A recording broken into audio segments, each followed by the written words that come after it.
Hello friends, welcome back to my YouTube channel दिली को vlog. कैसे हो आप लोग? उम्मीद है सब अच्छे होंगे, सब बढ़िया होंगे। और आज है 14 नवंबर। आपका जो एग्ज़ाम है दिल्ली पुलिस कांस्टेबल का, वो स्टार्ट हो चुका है। और जो पहली शिफ्ट थी, जो सुबह की मॉर्निंग शिफ्ट थी, उसका भी हम बाद में एनालिसिस करेंगे कि क्या क्या क्वेश्चंस पूछे गए हैं, कहाँ से क्या कुछ पूछा गया और एग्ज़ाम है वो कैसा आया। ठीक है, उसके ऊपर भी हम डिस्कशन करेंगे। उससे पहले आप लोगों को बता देता हूँ कि जो आपके एग्ज़ाम चल रहे हैं, उसको अटेम्प्ट करने से पहले ये पता होना चाहिए कि किस तरीके से हमने उस चीज़ उसको अप्रोच किस अप्रोच के साथ और कैसे उस चीज़ को अटेम्प्ट करना है। वो मैं जो खुद का एक्सपीरियंस है, वो भी आप लोगों के साथ शेयर करूँगा। एग्ज़ाम सेंटर कहीं भी आया हो, आपका दूर है, पास है, उस चीज़ को भूल जाओ, ठीक है? टाइम पे एग्ज़ाम सेंटर पहुँचो, आपके पास 2 फ़ोटो हों, एडमिट कार्ड हो और कोई भी 2 आईडी हो, ठीक है? उससे आपको जो एंट्री है वो मिल जाएगी और टाइम से पहुँच जाना, ठीक है? इतना भी जल्दी नहीं पहुँच जाना कि आप कई घंटे वेट करते रहो, ठीक है? टाइमली पहुँच जाओ। और जब भी आपकी एंट्री स्टार्ट हो जाती है, तो थोड़ी देर बाद आप लोग उसके अंदर जो अपना लैब है, उसके अंदर एंट्री करवा सकते हो, ठीक है? पानी की बोतल नहीं लेके जाने देंगे, वो अंदर से आपको पानी है वो अवेलेबल हो जाएगा। और अंदर जब आप बैठोगे, ठीक है, एक रफ शीट देंगे, एक पेपर देंगे, प्लेन पेपर देंगे वो, ठीक है, और पेन देंगे, साथ में पेन प्रोवाइड करवाएंगे जब आपकी बायोमेट्रिक वगैरह हो जाएगी। उसके बाद एक रफ या वाइट पेपर देंगे और एक पेन देंगे। उस पे आप क्या करोगे कि जो कैलकुलेशन है ना, मल्टीप्लिकेशन वगैरह, जैसे आप रीजनिंग के लिए ABCD लिखते हो, एक बार सीधी एक बार उल्टी, उसके ऊपर नंबरिंग लिखते हो, ठीक है, वो चीज़ पहले से ही लिख नोट डाउन कर लेना, ठीक है। जो भी आप शॉर्ट ट्रिक्स यूज़ करते हो वो चीज़ें लिख लेना, ठीक है। स्क्वायर्स हैं, क्यूब हैं, वो लिख लेना एक साइड में, ठीक है। पहले से ही ये चीज़ें मैं लिख लेना, क्योंकि आपका वो जो टाइम है वो बच जाएगा उसके लिए।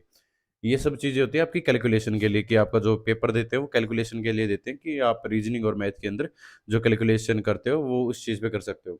अगर आपको प्रोवाइड नहीं करवाते हो, मतलब नहीं बताते, तो आप लोग उन को खुद से बोल के भी ले सकते हो कि आप हमें व्हाइट पेपर चाहिए और पेन चाहिए। ठीक है, वैसे वो प्रोवाइड करवा ही देते हैं। ठीक है?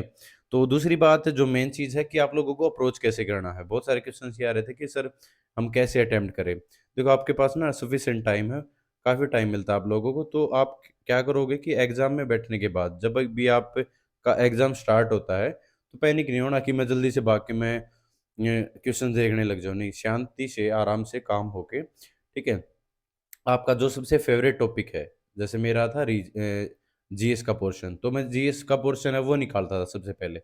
जो आपको पसंद है, जो जिसमें आप लोग महारत तो नहीं हासिल होगी, लेकिन जो भी आपको अच्छा लगता है, जो भी सब्जेक्ट जिसमें आपको अच्छा कॉन्फिडेंस है, वो टॉपिक वो या वो सब्जेक्ट है वो निकाल लो, ठीक है? उसके क्वेश्चंस सबसे पहले करो, ठीक है? मेरा पैटर्न ये रहता था कि मैं सबसे पहले निकालता था जीएस वाला पोर्शन, ठीक है? फिर कंप्यूटर और फिर आपकी रीजनिंग और लास्ट में मैं मैथ करता था। अगर किसी का मैथ स्ट्रॉन्ग है, तो आप लोग सबसे पहले मैथ है वो अटेम्प्ट कर सकते हो और फिर बाद में जैसे-जैसे जो भी आपका वीक सब्जेक्ट है, वो सबसे लास्ट में अप्रोच कर सकते हो, ठीक है? फिर क्या करना है कि आपका जो एग्ज़ाम होगा ना, वो आपको कम से कम 2 या 3 बार आपका रिवाइज़ हो जाना चाहिए। मतलब आपको जो 100 क्वेश्चन्स हैं, उसमें से 2 बार तो एटलीस्ट निकलना है। मतलब एक बार जब आप क्वेश्चन्स देखोगे, तो आपको सिर्फ़ वो टिक लगाने हैं जिसका 100% आपको जवाब आता है, ठीक है? जिनका 100% आपको जवाब आता है, सिर्फ वही क्वेश्चन अटेम्प्ट करने हैं। वो क्वेश्चन आपके 50 हो सकते हैं, 45 हो सकते हैं, 55 हो सकते हैं, 60 हो सकते हैं, ठीक है? जिनका आपको जवाब एक बार में ही पता है और उनको आप श्योर हो 100% कि इसका आंसर तो यही है, उन पे आप क्या करोगे, टिक लगा दोगे। और जो जिन पे आपको डाउट है, ठीक है, कि इसका आंसर ये हो सकता है या नहीं हो सकता, उसको मार्क फॉर रिव्यू के लिए छोड़ दोगे। ठीक है? 3 चीज़ों के अंदर बाँटना है आप लोगों को। एक तो वो क्वेश्चन जो आपको बिल्कुल आते हैं, अच्छे से आते हैं, उनको आप साथ में ही क्या करोगे, अटेम्प्ट करोगे। अटेम्प्ट कर लिया आप लोगों ने, ठीक है? जो दूसरे टाइप के क्वेश्चन रह गए, उन पे थोड़ा बहुत डाउट है आप लोगों को, इसका आंसर ये है या नहीं है, ठीक है? उसको फिर मार्क फॉर रिव्यू के लिए आप लोग छोड़ दोगे। और जो बाकी ऐसे क्वेश्चन देखने को मिलेंगे जिसका आपको कोई आइडिया ही नहीं है, उसके लिए आप क्या करोगे, अनअटेम्प्टेड ही छोड़ दोगे, उसको मार्क फॉर रिव्यू के अंदर मत डालना। क्यों?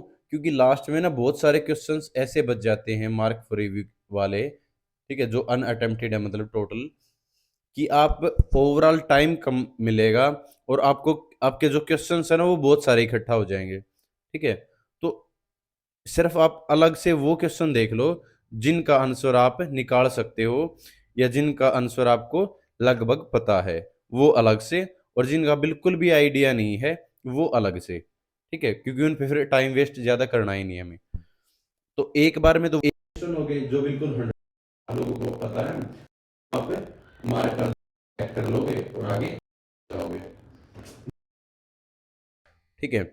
दोबारा आप 100 क्वेश्चन करने के बाद दोबारा से जो मार्क फॉर रिव्यू क्वेश्चन है वो देखोगे, तो उन पर अच्छे से टाइम निकाल के, मान लो कोई रीजनिंग का क्वेश्चन है, एक क्वेश्चन कोई रीजनिंग का ऐसा फंस गया कि वो आपसे निकल ही नहीं रहा, उसका कुछ आइडिया ही नहीं है, तो उस पर ज्यादा टाइम वेस्ट मत करो, अगले क्वेश्चन के ऊपर अप्रोच कर लो, उसको मार्क फॉर रिव्यू के लिए छोड़ दो, ठीक है। सेम ऐसा ही कि कोई मैथ का क्वेश्चन है आपको आता है लेकिन वो निकल नहीं रहा उस टाइम पे, तो उस टाइम पे पैनिक मत हो, घबराओ मत, उस टाइम के लिए उस क्वेश्चन को उस टाइम के लिए छोड़ दो एक बार, ठीक है। आप दोबारा से जब 100 आपके क्वेश्चन हो जाएंगे, दोबारा से आप जब उसके ऊपर जाओगे तब वो निकल जाएगा, ठीक है। तो ये थी बेसिक अप्रोच करने का तरीका। फिर आपको क्या करना है कि ऐसे क्वेश्चंस मिलेंगे जिसको आपको ये पता है इसका आंसर ये हो सकता है या ये हो सकता है, मतलब ऑप्शंस के द्वारा 50-50, ठीक है, कि जो 50-50 इनका आंसर होता है तो उस पे आप लोग मार्क कर सकते हो, क्योंकि उसमें फिर 50-50 में यही होता है कि या तो ये आंसर या ये, ठीक है। तो आप उसमें से 50 में से, मतलब वो ठीक भी हो सकता है गलत भी हो सकता है। दूसरी अप्रोच होती है कि आप ऑप्शंस के द्वारा कैसे नेग्लेक्ट करते हो, कि मान लो 3 ऑप्शंस आ गए, आप 4 ऑप्शंस आपके पास, तो ऑप्शंस के द्वारा ये आइडिया लगा सकते हो कि ये ऑप्शंस तो बिल्कुल है ही नहीं। मान लो 3 ऑप्शंस आपने नेग्लेक्ट नेग्लेक्ट कर दिए कि ये तो एक जैसे ही लग रहे हैं और ये फोर्थ आंसर है, ये हो सकता है, तो ऐसे सेलेक्ट कर सकते हो। और जो फिर एक होता है ब्लाइंड मेथड, कि आप ब्लाइंड सेलेक्ट करते हो, वो अप्रोच होती है कि मान लो आपको 10 क्वेश्चन ऐसे बच गए, 15 क्वेश्चन कि जिसको आपको आते ही नहीं है, आइडिया ही नहीं है, और बाकी आपका ठीक ठाक हो रखा है, तो आप ए या बी या सी या डी इस तरीके से आप लोग एक ही सीक्वेंस के आप लोग जो आंसर है वो फील कर सकते हो। तो उस उससे क्या फायदा हो जाएगा कि आपके अम, मान लें 3 या 4 क्वेश्चंस ठीक भी हो जाते तो आपके जो पॉजिटिव में आपका जो स्कोर है वो चला जाएगा, ठीक है। अगर नेगेटिव में जा रहे हो, पहले आप मॉक टेस्ट वगैरह में लगा के देख सकते हो इस तरीके से। अगर आपका पॉजिटिव में पॉइंट 25 भी जा रहा है, ठीक है, या कुछ भी जा रहा है, अगर एक नंबर भी आपका इस तरीके से बढ़ रहा है तो आप लोग जा, और अगर आपका ऐसे तुक्के जो ब्लाइंड सिलेक्शन मेथड है, अगर उससे आपका नेगेटिव जा रहा है तो आप ऐसा अप्रोच मत करना, ठीक है। फिर बात करते हैं कि अटेम्प्ट कितने क्वेश्चंस करें।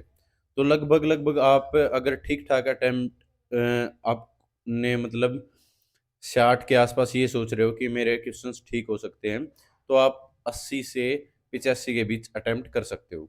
अगर आपके ज़्यादा क्वेश्चंस ठीक हो रहे हैं, 70 के आसपास ठीक हो रहे हैं, तो आप थोड़ा 90 के अप्रोच तक अटेम्प्ट कर सकते हो। इससे नॉर्मलाइजेशन के ऊपर फ़र्क पड़ता है कि आप कितने गुड अटेम्प्ट करते हो, ठीक है, उस हिसाब से आपके जो स्कोर है नॉर्मलाइजेशन का वो उतना ही बढ़ता है, ठीक है। तो सभी पे तुक्के मत लगाना कि आपके सिर्फ 85 क्वेश्चन आपको आते हो, फिर आप 100 क्वेश्चंस पे बाकी जो 50 क्वेश्चंस है उन पे आप तुक्के लगा दो, ठीक है। तो वो चीज़ आपके लिए फ़ायदेमंद नहीं होगी, ठीक है। तो ये थी अप्रोच करने का तरीका कि आप लोगों को कैसे लोग करना है एग्जाम, ठीक है। तो ये मेथड्स थे कि आप के द्वारा भी जा सकते हो, ठीक है, क्योंकि मैथ के अंदर और रीजनिंग के अंदर भी कुछ ऐसे क्वेश्चंस होते हैं, ठीक है, तो जिसमें आप ऑप्शंस के द्वारा अप्रोच कर सकते हो। और ये बेसिकली इंग्लिश के अंदर ज़्यादा होता है कि हम कई बार ये देखते हैं कि बाकी सिनोनियम्स है और एक एंटोनियम्स आ गया, तो वहाँ पर हमें इजीली हम जो आंसर है वो फाइंड कर सकते हैं। आज हम उसके बाद हम बात करते हैं कि जो आज एग्ज़ाम हुआ वो कैसा एग्ज़ाम था, ठीक है? और क्या-क्या चीज़ें पूछी गई थी। तो सबसे पहले बता दूँ कि जो आप मॉक टेस्ट लगा रहे थे, उसी हिसाब से ही आपका जो एग्ज़ाम है वो आया था आज। जो फर्स्ट शिफ्ट का एग्ज़ाम है, वो वैसा ही आया था जैसा बाकी जिन्होंने एग्ज़ाम दिया है उन्होंने क्वेश्चंस भेजे हैं, उन्होंने बताया है खुद पर्सनली, ठीक है, फ़ोन पे भी कि सर इस तरीके से क्वेश्चंस आया हुआ था, या ऐसे-ऐसे क्वेश्चंस पूछे गए थे। तो जो लेवल था वो ईज़ी ही था, ईज़ी टू मॉडरेट कह सकते हैं, बिल्कुल ईज़ी तो नहीं होता कुछ भी, ईज़ी टू मॉडरेट ही रहता है। तो ईज़ी टू मॉडरेट का मतलब ये है कि जो बच्चा यहाँ पर रीज़निंग के अंदर 22-23 नंबर ले रहा था, वो वहाँ पे भी 22-23 आराम से ले लेगा 25 में से, ठीक है? सेम आपके मैथ के एवरेज के क्वेश्चन्स आए हुए थे, इंटरेस्ट के क्वेश्चन्स आए हुए थे, ठीक है? तो मैथ भी इतना ज़्यादा हाई-फाई नहीं था, ठीक-ठाक लेवल का, ईज़ी लेवल का ही मैथ था। मतलब ईज़ी टू मॉडरेट कह सकते हैं, ईज़ी टू मॉडरेट लेवल का मैथ था। उसके बाद कंप्यूटर, जो चीज़ें मैंने पहले बताई थी कि एमएस वर्ड से, एक्सेल से, ठीक है? मेल से, प्रोटोकॉल से, वहीं से क्वेश्चंस पूछे जा रहे हैं अभी भी, ठीक है? कोई अलग क्वेश्चंस नहीं पूछे जा रहे, वहीं से पूछे जा रहे हैं। और जो जीएस वाला पोर्शन है, उसमें मेनली ज्योग्राफी है, वो बिल्कुल ना के बराबर ही पूछी जा रही है। कोई एक क्वेश्चन आ रहा है, नहीं तो एक क्वेश्चन भी नहीं आ रहा, ठीक है? तो ज्योग्राफी का कोई क्वेश्चन नहीं है, स्टैटिक जीके क्वेश्चंस हैं, ठीक है? 7-8 क्वेश्चन स्टैटिक जीके के हैं, और पॉलिटी के हैं, हिस्ट्री के हैं, करंट अफेयर के हैं, ठीक है? करंट अफेयर के 8 से 10 क्वेश्चंस हैं, ठीक है? 8 क्वेश्चन तो बता ही रहे हैं, तो ज़्यादा भी हो सकता है, 1-2 क्वेश्चन और सिमिलर मिला के, तो 8 से 10 क्वेश्चन आपके करंट अफेयर के पूछे जा रहे हैं। तो वही बताया था मैंने, वही पैटर्न रहेगा कि करंट अफेयर ज़्यादा रोल निभाएगी, और करंट अफेयर के क्वेश्चंस कुछ ऐसे बता रहे हैं कि 2021 के भी पूछे जा रहे हैं। तो मैंने आप लोगों को पहले ही बता दिया था कि कुछ क्वेश्चंस ऐसे होंगे जो 2022 से रिलेटेड होंगे, ठीक है? कुछ क्वेश्चंस ऐसे भी हो सकते हैं जो 2021 से रिलेटेड होंगे, ठीक है? बाकी जो अभी का जो फिलहाल करंट अफेयर है 2023 का, वही आएगा। 1-2 क्वेश्चंस हैं वो पिछले साल के हैं, वो देखने को मिल सकते हैं, तो उस चीज़ का हम कुछ नहीं कर सकते, ठीक है? तो जो पैटर्न है, जैसे मैंने बताया था, जो बुक फ़ॉलो करवाई थी, उन्हीं में से है, ठीक है? अगर वो आप लोगों ने अच्छे से पढ़ा होगा, अच्छे से तैयारी की होगी, तो इसमें से आप ये मान के चलो 70 से 75 नंबर आप आराम से लेके आ सकते हो। जो ये फर्स्ट शिफ्ट है, उसका मैं, ठीक है, एनालाइज़ करके बता रहा हूँ कि अगर इसके अंदर आपके 70 से 75 बन रहे हैं, तो अच्छा स्कोर है, ठीक है? मतलब ये नहीं, मैं ये नहीं कह रहा कि 70 से 75 आपकी जो मेरिट लिस्ट है, मतलब जिसने अच्छे से पढ़ रखा होगा ना, बढ़िया तैयारी कर रखी होगी, उसके 70 के आसपास ज़रूर आ जाएगा उसका स्कोर, और जिसने नहीं भी पढ़ रखा होगा, ठीक-ठाक भी पढ़ रखा होगा, उसके 65-62 इतने क्वेश्चंस आराम से बन रहे होंगे, ठीक है? ये कोई मैं मेरिट लिस्ट वगैरह नहीं बता रहा, ना कुछ और बता रहा, सिर्फ़ ये बता रहा हूँ कि इस तरीके का जो लेवल था, वो था। और बाकी जो फर्स्ट शिफ्ट होती है ना, वो हमेशा से ही ईज़ी रहती है, ठीक है? जो फर्स्ट शिफ्ट रहती है, वो हमेशा से ईज़ी ही आती है। सेकंड शिफ्ट भी थोड़ी बहुत ऐसी ही रहेगी, सिमिलर ही रहेगी, ज़्यादा डिफरेंस नहीं होता, ठीक है? आगे मान लो जो भी शिफ्ट आएँगे, उसमें थोड़ा बहुत चेंजमेंट कर सकते हैं। मैं ये नहीं कहता कि सिमिलर जो आज क्वेश्चन्स पूछे गए, वही क्वेश्चन्स उसी टाइप के आ जाएँगे, लेकिन थोड़ा बहुत सिमिलर हर रहता है, ठीक है? इतना ज़्यादा लेवल इसमें उम, डाउन या हाई नहीं जाता, ठीक है? वो सिमिलर, हाँ, आपकी जितनी भी शिफ्ट जाएँगे आगे भी, वो लेवल ऐसा ही रहेगा, मॉडरेट सा। अब मान लो ये ईज़ी पूछ लिया, क्योंकि पहली शिफ्ट में मैंने बताया था, पहले दिन थोड़ा पेपर हो, पहले 1 या 2 दिन वो ईज़ी ही रहता है, फिर वो मॉडरेट के लेवल पे चला जाता है, और लास्ट तक मॉडरेट ही रहता है। क्योंकि उनको थोड़ा बहुत बेनिफिट भी मिल जाता है कि इस तरीके का क्वेश्चन है, वो पूछे जा रहे हैं, तो इसलिए वो मॉडरेट लेवल पे चला जाता है, ठीक है? तो घबराने की ज़रूरत है, एसएससी बहुत अच्छी पूछ रही है, जो आप पढ़ा है उसी टाइप के क्वेश्चन पूछ रही है, ठीक है? तो बेस्ट ऑफ लक सभी को। भी एग्ज़ाम कल है, उनको भी बेस्ट ऑफ लक, और जो इवनिंग शिफ्ट में जिनका एग्ज़ाम हो, उनको भी बेस्ट ऑफ लक, ठीक है? तो थैंक यू सो मच जुड़ने के लिए, और अगली शिफ्ट के साथ फिर से आएँगे, और अगली शिफ्ट में शायद क्वेश्चंस के आएँगे कि क्या-क्या क्वेश्चंस पूछे गए हैं, ठीक है? तो थैंक यू सो मच, जय हिंद सभी को।